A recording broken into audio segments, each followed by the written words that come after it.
Bueno, continuando con la sesión de diseños, hoy tenemos la sesión que titula Precisión diagnóstica en medicina clínica. En primer lugar, agradecer a la directora Ima Ramos, directora del Distrito Sur del área sanitaria de Tenerife. Muchas gracias por su apoyo a la docencia. Y como ponente tenemos al doctor José López Castro, quien es el jefe de servicio de medicina interna, hospitalización a domicilio y cuidados paliativos del Hospital de Monfort. Asimismo, es coordinador de docencia en el área de medicina interna, tanto de los residentes de medicina interna como de los de familia. Es tutor clínico y colaborador docente. También es profesor asociado de la Universidad Internacional de La Rioja y cuenta con una amplia formación y títulos, entre ellos, a destacar, doctor en investigación en medicina de investigación, es especialista en ecografía clínica avanzada, experto en bioética y además, como mencionar, su compromiso con la investigación. Ha participado como investigador principal y colaborador en estudios clínicos multicéntricos prospectivos. Asimismo, como revisor de revistas científicas, tiene más de 100 publicaciones indexadas en bases de datos internacionales, de las cuales más de 50 están en papel. Finalmente, destacar que como docente nos brinda la posibilidad de nosotros, como residentes, participar en proyectos de investigación y asimismo nos permite publicar estas investigaciones en revistas de alto impacto. Pues muchas gracias, doctor José, por esta exposición y le doy el paso. Buenos días. Gracias a todos vosotros. Primero, gracias a la doctora Rodríguez Ledo por invitarme amablemente a esta pequeña sesión que vamos a hacer y gracias a los resis y a los demás médicos del staff por estar ahí presenciándola. Sin más, voy a compartir pantalla. ¿Veis mi pantalla, verdad? Sí. Vale, Sí. perfecto. Muy bien. Bueno, pues la sesión, el título abreviado de la sesión, como bien decíais, era Precisión diagnóstica en medicina clínica y esto parte de una propuesta de estudio de investigación que iniciamos en el año 2020 y digamos que la persona que estuvo más al tanto y más pendiente de este trabajo es la doctora Silvia Hernández Dorta, que algunos de vosotros la conoceréis porque fue residente en el área de Monforte de Lemos, ahora es adjunta. Realmente ella tenía interés en presentar esta exposición, pero hoy le resultaba totalmente imposible y por eso os la voy a resumir yo. Bien, no tenemos... Un momentito.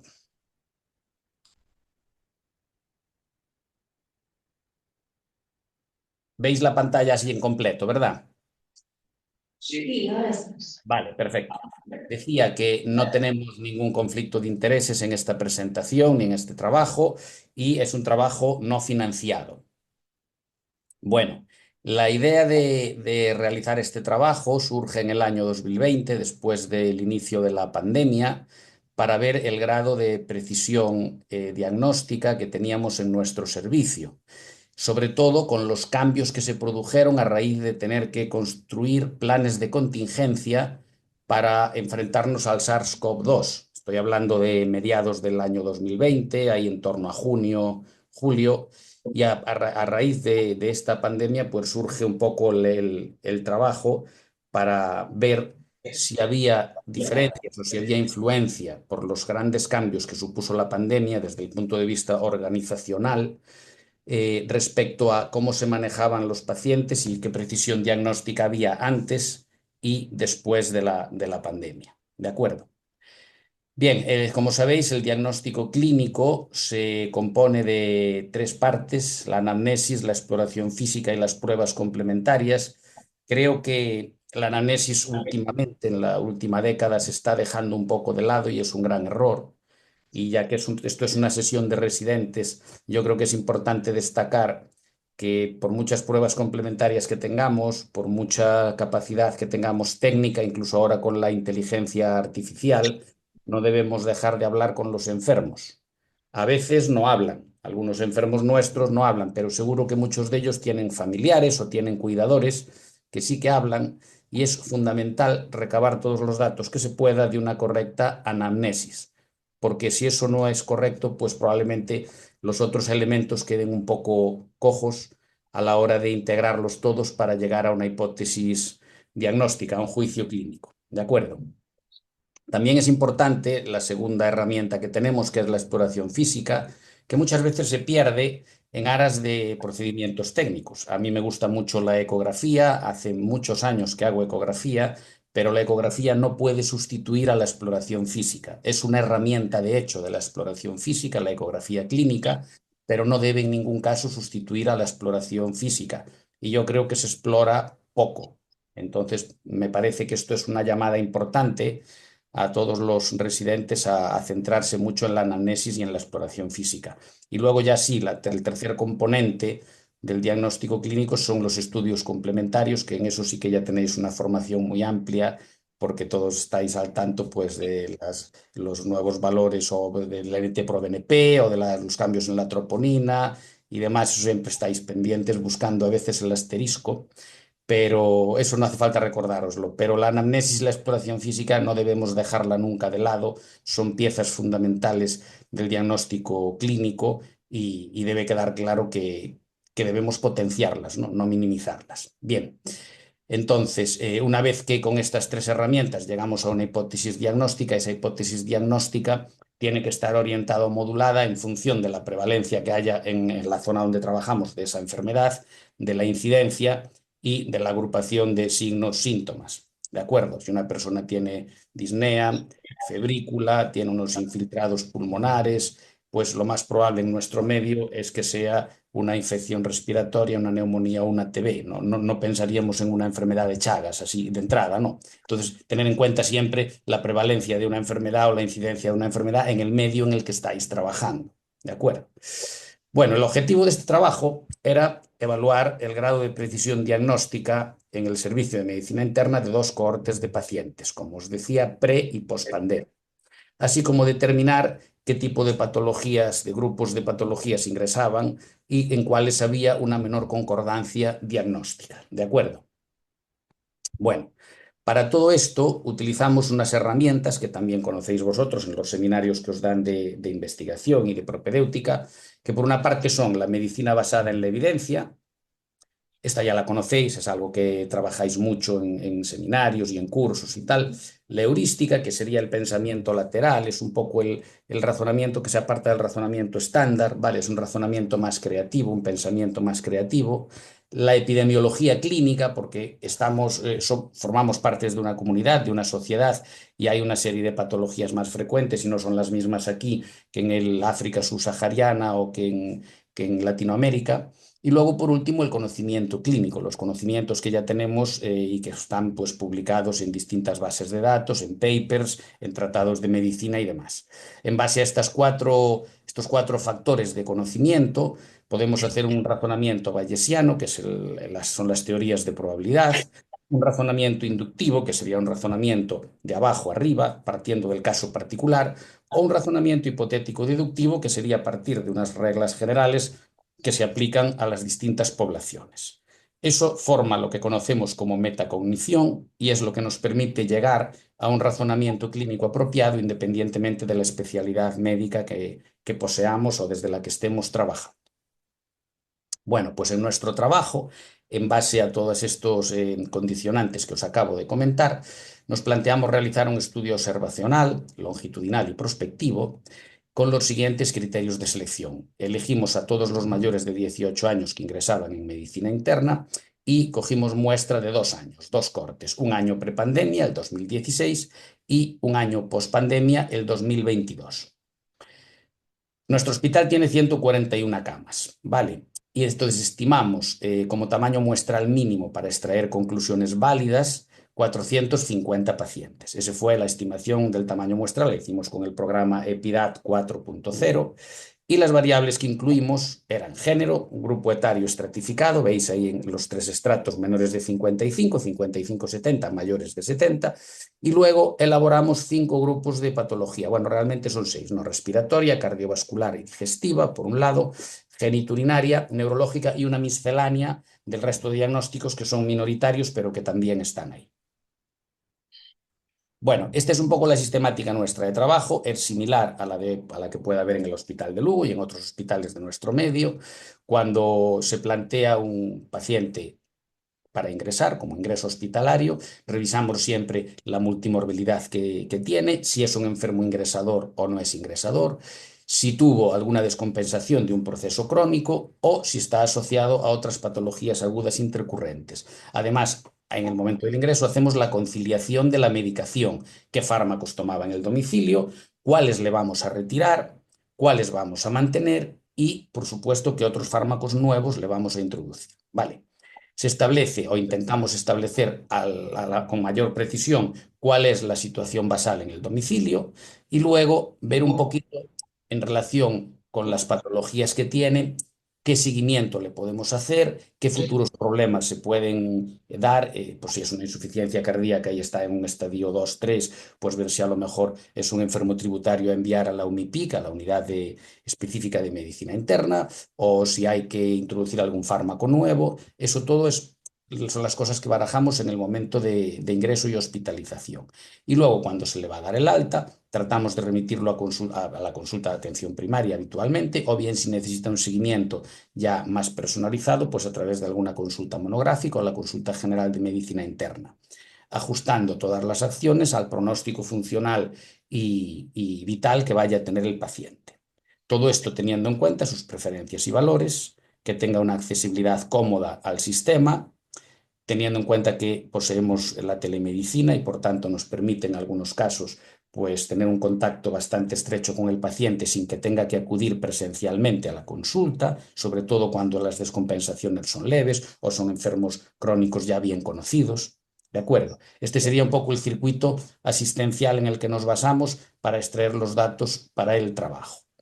Además, una cosa muy importante que a la hora de publicar un trabajo, tanto si es pues como conferencia o como comunicación oral, como si es en una revista científica, es importante destacar que se cumplan las normas de buena práctica clínica, la Declaración de Helsinki, el Convenio de Oviedo de Bioética, y luego la ley que os pongo ahí, Ley Orgánica 3/2018, que esta era la antigua Ley de Protección de Datos de carácter personal, que ahora está ampliada también a garantías de derechos digitales. Entonces debéis siempre citarla a la hora de las publicaciones. Y además este tipo de estudios, todos los estudios clínicos que hagamos, deben estar avalados por el Comité de Ética de la Investigación. En este caso el que nos toca es de Santiago Lugo, que una vez que se envía el protocolo, ellos hacen unas alegaciones, se revisa y luego dan un código, un número de aprobación, que es el cual se debe remitir también a la revista científica en la que uno va a publicar. ¿De acuerdo? Entonces, bueno, la pregunta de investigación aquí que nos ocupa era cuál era el grado de precisión diagnóstica de nuestros internistas. Contaros así, a modo de curiosidad, que somos un servicio que ahora mismo trabajamos 9 personas, bueno, realmente 10, porque hay 2 personas con reducción de jornada, pero son 9 facultativos los que desempeñan la labor y cada uno tenemos nuestras peculiaridades, nuestra forma de trabajar. A veces, pues como es natural, tenemos alguna discrepancia clínica en función, bueno, pues si esté revisando unas guías clínicas o otras. Y bueno, como somos muy diferentes, pues había que valorar cuál era la precisión diagnóstica global del servicio como conjunto.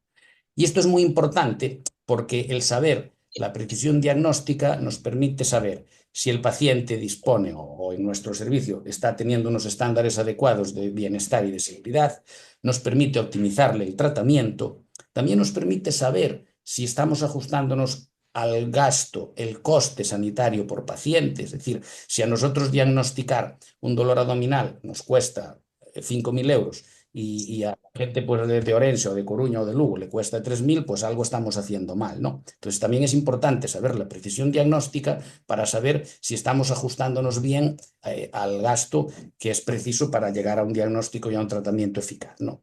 También nos sirve como modelo de investigación y de estudio epidemiológico. tiene implicaciones éticas y legales y también nos vale desde el punto de vista psicosocial para adaptar, poner medidas para mejorar la precisión diagnóstica que nos permita ajustar mejor, sobre todo aquellos pacientes que tienen ciertas dificultades a la hora de acceder al sistema, pues porque son ancianos, porque están polimedicados, porque no tienen soporte social suficiente. Entonces, todo esto, toda esta constelación, estos 6 puntos que os acabo de citar, es importante para ello tener una adecuada precisión clínica para optimizar al máximo tratamiento y gasto. Bien, ya entrando de lleno en los resultados del estudio, deciros que en total reclutamos 479 pacientes. De los 450, que era el tamaño muestral mínimo, conseguimos reclutar 479 pacientes, 250 del 2016 y 229 del 2022. La mayoría, como sería de esperar por el envejecimiento de nuestra población, más del 80%, eran mayores de 70 años. Y eran mujeres un 45%, un poquito más del 45%. Por grupos de patología y con gran diferencia, mayoritariamente la patología respiratoria, incluido aquí infecciones respiratorias no neumónicas, neumonías, EPOC y demás, eran casi el 42%, 41,75% eran los más frecuentes, ¿de acuerdo? Y como veis, las dos cortes están bastante balanceadas, es un poquito más grande la del 2016, 52%, respecto a la del 2022, que es casi un 48%. Y entonces, los datos de concordancia, ¿qué sucedía? Bueno, había una concordancia global favorable de 77,2%. Por encima del 70%, un médico que acierte el 70% o más de los diagnósticos ya es un muy buen médico, es una tasa muy alta. Ya veremos luego en otros estudios cuáles eran los puntajes, pero a nosotros en el nuestro nos salió un 77,24%. ¿De acuerdo? Por grupos etarios había diferencia significativa. Curiosamente, los que tenían mayor precisión diagnóstica se daba en los menores de 55 años. Y luego, por género, también había diferencias. El género femenino tenía una mejor predicción diagnóstica. ¿Vale? En las dos cortes, tanto en el 2016 como en el 2022, no hubo diferencias significativas en relación a la precisión clínica. O sea, que aquí no había cambios. Y tampoco, aunque había una discretísima diferencia que comentaré luego, pero por grupos de patología tampoco hubo diferencias significativas en el grado de concordancia intracohorte, ni tampoco comparando las dos cohortes por patología. Bien, en estos dos esquemas que tenéis, aquí tenemos las diferencias entre las cohortes, que como veis hay una concordancia muy similar, en torno al 76-77% en ambas cohortes, y por grupos de edad sí que se ve que en los menores de 55 años hay una mayor tasa de concordancia que llega casi al 90%. ¿De acuerdo? Por patologías, en el gráfico ya veis que no hay grandes diferencias. Hay probablemente un poquito más de concordancia en la patología genitourinaria, pero que está en el límite de la significación estadística. No hay, como digo, diferencias significativas en ninguno de los 6 subgrupos de patología estudiados.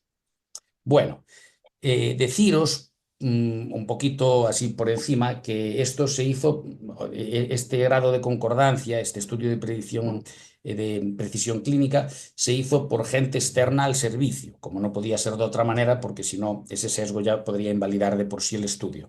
Se hizo a través de profesionales que trabajan en otros hospitales, del Hospital de Lugo, del Hospital de Basurto de Bilbao, de atención primaria, incluso colaboró con nosotros enfermería que no pertenece al servicio, ¿vale? Y esto es importante reseñarlo porque, claro, se trata de que fuera ciego, de que no hubiera ningún tipo de influencia interna que pudiera alterar la fiabilidad y la validez de los resultados, ¿vale? Entonces, aquí lo que buscábamos era valorar la concordancia diagnóstica en la atención a urgencias y en hospitalización dentro del mismo hospital y del mismo equipo médico. Hay muy pocos trabajos publicados sobre esto. De hecho, en España solamente hay 2. La mayoría evalúan precisión de pruebas complementarias o comparan hipótesis diagnóstica entre atención primaria y hospitalaria. Vale. Este trabajo que os pongo ahí en ese rectángulo rojo de Tudela y colaboradores es un estudio hecho en el año 2002, es el primer estudio a nivel nacional de precisión diagnóstica en área de urgencias y hospitalización en un hospital general. Es en el Hospital Germán Trías y Pujol de Badalona, es un hospital universitario de 600 camas, las características no tienen nada que ver con las del nuestro y encontraron una precisión clínica del 88%. Vale. Claro, es casi 10 puntos superior a la nuestra y eso tiene una explicación.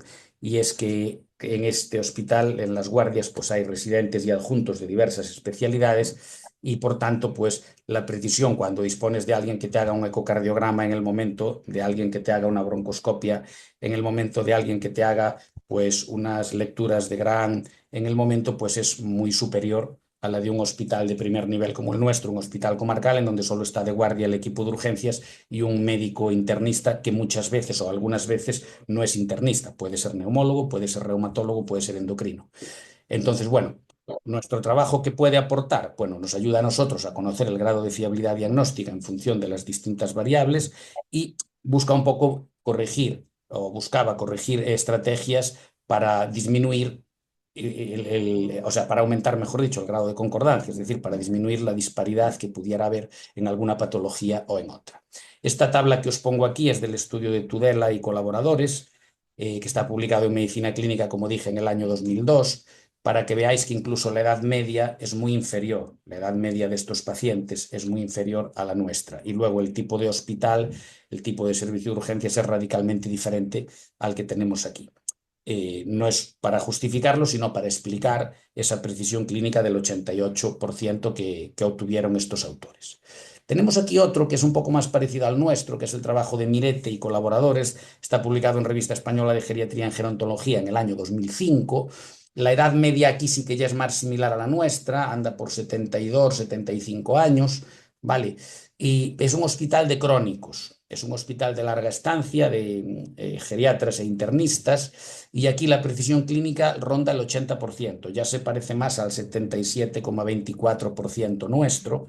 Lo que pasa es que aquí recibían un 40 y pico por ciento de pacientes de otros hospitales. Entonces, claro, cuando ya recibes un paciente trasladado de otro centro, pues bueno, hombre, puede haber un error diagnóstico igual, pero es menos probable. Es menos probable que tengas un error diagnóstico que de alguien que viene de la calle, de la comunidad, y que tú tienes que partir de cero con ese paciente. ¿De acuerdo?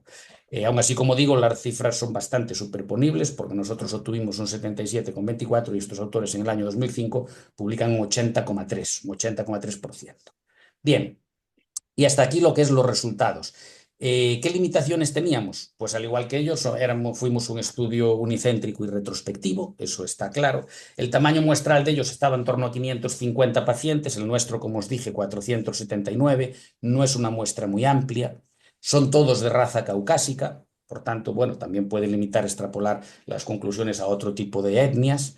Y luego hay los sesgos de selección clásicos, que al estar en el servicio, aunque los auditores eran de fuera del servicio, pues puede haber los sesgos típicos de selección que hay en cualquier estudio retrospectivo. ¿De acuerdo? Y esta diapositiva es un poco para ilustraros que, bueno, todos hacemos guardias en la urgencia, en la planta, y a veces puede ser un caos. Es un caos, de hecho, y pueden surgir errores, pueden surgir olvidos, pueden surgir duplicaciones de tratamiento que hay que tratar de limitar, hay que intentar estar lo más despejados posible. Es difícil, somos pocos médicos, hay muchos pacientes, hay muchas situaciones de conflicto, las guardias tienen un nivel a veces de agresividad muy alto que puede dificultar incluso a un buen profesional una concentración adecuada, pueden dificultar una comunicación adecuada con el paciente. Mirad, la mayoría de las reclamaciones que se producen en el caso de mi servicio, pero estoy seguro que por lo que tengo hablado con otros compañeros, en otros servicios igual, la mayoría de las reclamaciones cuando reclama la gente muchas veces no reclama por un error, entienden, los pacientes suelen entender que el médico pueda confundirse en una medicación. La mayoría de las veces las reclamaciones son por errores en la comunicación. No, no errores en la práctica clínica, la mayoría. Son por errores en la comunicación. Entonces, ya que esto es una sesión de residentes, recordaros, por favor, que es fundamental que tengáis una correcta comunicación con vuestros pacientes, con los familiares de los pacientes. Perded tiempo, digo perded tiempo entre comillas, en informar adecuadamente, en explicar bien el pronóstico, en explicar las implicaciones que tiene el hacer un tratamiento o hacer otro. Es tiempo ganado, no es tiempo perdido. Y evita, aparte de que mejora el cumplimiento terapéutico, la adherencia, que no haya inercia terapéutica y tal, os va a mejorar vuestra salud mental porque no vais a tener problemas de que luego el paciente os diga, es que a mí no me han dicho esto nunca, yo esto no lo sabía, o me han dicho otra cosa. Tal. Entonces, intentar siempre gestionar bien los tiempos para que tengáis momentos para comunicaros, explicar las malas noticias o las noticias que tengáis que dar con calma, en un ambiente de relativo silencio, no en el medio del pasillo. Ya sé que eso es muy difícil a las 2 de la mañana en urgencias, pero intentarlo, porque yo creo que ese es tiempo ganado. Y ya por último, nada, las conclusiones para la precisión diagnóstica era elevada, mayor al 77%, 77,24%. Había diferencias estadísticamente significativas en cuanto a género, un poco de mejor de precisión clínica en mujeres y en cuanto a grupo etario, mejor precisión en los menores de 55 años. No encontramos diferencias significativas entre ninguno de los grupos ni entre ambas cohortes y, por tanto, podemos concluir que las medidas de contingencia adoptadas durante la pandemia por COVID-19 en nuestro hospital no interfirieron, no disminuyeron la precisión diagnóstica de los profesionales de medicina interna. Y nada más, muchas gracias por vuestra atención. Espero que hubierais disfrutado un poquito de esta pequeña presentación y ahora pues las preguntas que queráis hacer, pues estoy encantado de intentar resolverlas o darles una respuesta. Gracias. Dejo ya de compartir. Listo.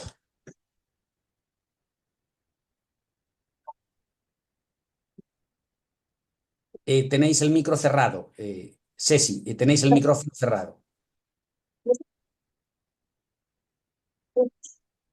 Escucho mal, oigo algo, pero mal. A ver si es eso, a ver si es este otro micrófono.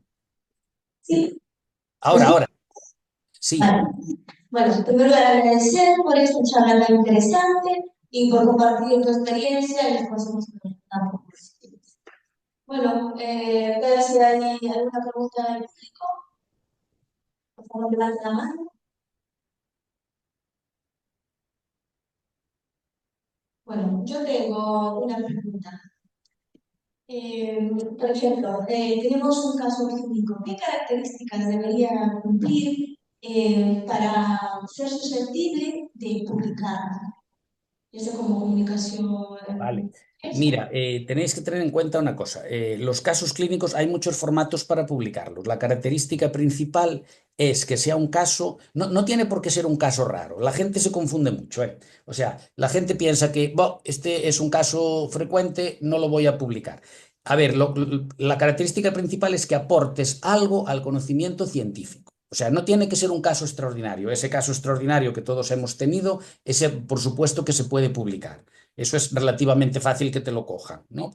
Si tú tienes una leucemia con una mutación nueva y es un paciente, pues imagínate, de 30 años, cuando lo habitual es que esa mutación aparezca a partir de los 70, eso te lo van a publicar. Pero sin ser un caso tan llamativo, un caso tan digamos, curioso, raro, pues a lo mejor puedes publicar un caso con un manejo que tú le has dado o con una prueba complementaria que tú has aportado que no es la habitual o con una imagen histopatológica. Por ejemplo, nosotros en Galicia Clínica, en nuestra revista, la revista de la Sociedad Gallega de Medicina Interna, publicamos casos de medicina en imágenes que no son raros, pero son casos curiosos. Pues, por ejemplo, un síndrome de Chilaiditi con una imagen que parece que es una obstrucción mecánica. No, quiero decir, no tiene que ser un caso raro, no solamente el caso raro, sino un caso que aporte algo a los lectores de la revista en cuestión. Y a veces es bueno publicar un caso de medicina en una revista de cirugía, por ejemplo, o de traumatología, porque a un traumatólogo ese caso le va a enseñar algo interesante. A lo mejor ese mismo caso de medicina interna no te lo cogerían en ninguna revista de medicina interna, ni en Revista Clínica Española, ni en Medicina Clínica, ni en Galicia Clínica, y a lo mejor te lo cogen en una revista de urología o de trauma, porque a ellos les resulta relevante por su trabajo. ¿Me explico? Entonces, la característica principal que tiene que cumplir es que sea un caso didáctico para los lectores de la revista en cuestión. ¿Vale? Nosotros si publicamos una fractura de cadera en una revista de trauma no te lo van a coger. porque eso es lo que hacen ellos todos los días. Pero a lo mejor esa misma fractura de cadera en una revista de geriatría, pues a lo mejor sí tiene cabida, pues porque los ortogeriatras les llama la atención el manejo de esa fractura. ¿Me explico? Entonces, no es tanto el caso, sino la audiencia a la que tú lo quieres dirigir. Muchas gracias. ¿Alguna pregunta más?